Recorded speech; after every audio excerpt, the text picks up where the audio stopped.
Hi everyone, here's what's bothering me today. Some very serious issues, things, events, proverbial shit is going down in Detroit and no one is talking about it.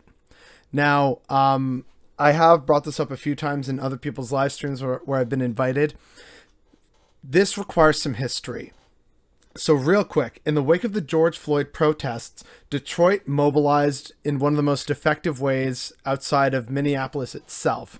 What happened in Detroit is they started something which was called Detroit Will Breathe.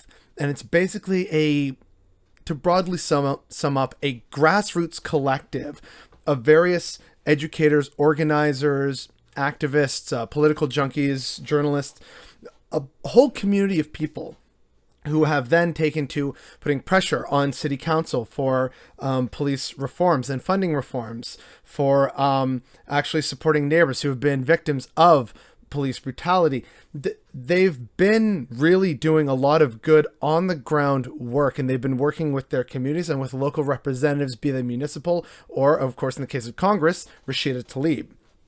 Now, that's where it starts, right? So where this builds up to is where Detroit managed, or this group, Detroit Will Breathe, they managed to get a restraining order against police by doing enough due diligence and collecting evidence of excessive police brutality.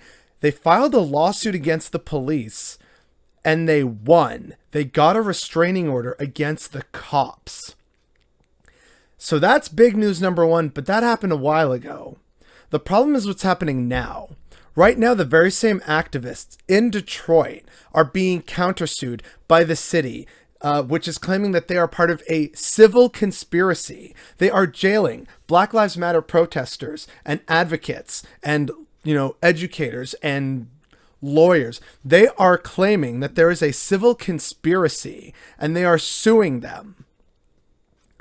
Detroit right now is a battleground for not just the Black Lives Matter movement, but for the racial and social justice movement as a whole. And no one's mentioning it. No one's talking about it because that's the way the media likes it. They don't want you to learn about the fact that they won. So that gives you a good roadmap for how to win.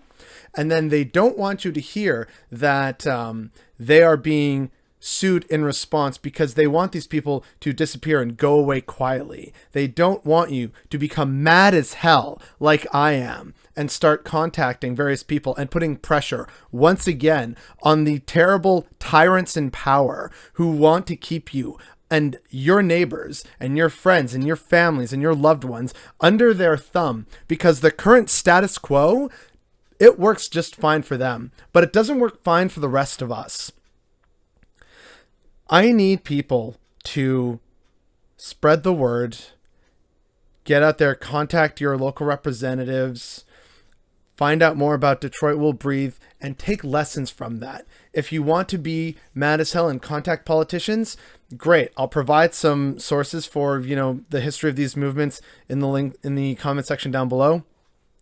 And if you want to instead read those and think of, oh, well, now I want to find out who some of these people are and find out how it is that they've been successful so that I can try and apply this in my own community so my community can be successful against police brutality as well.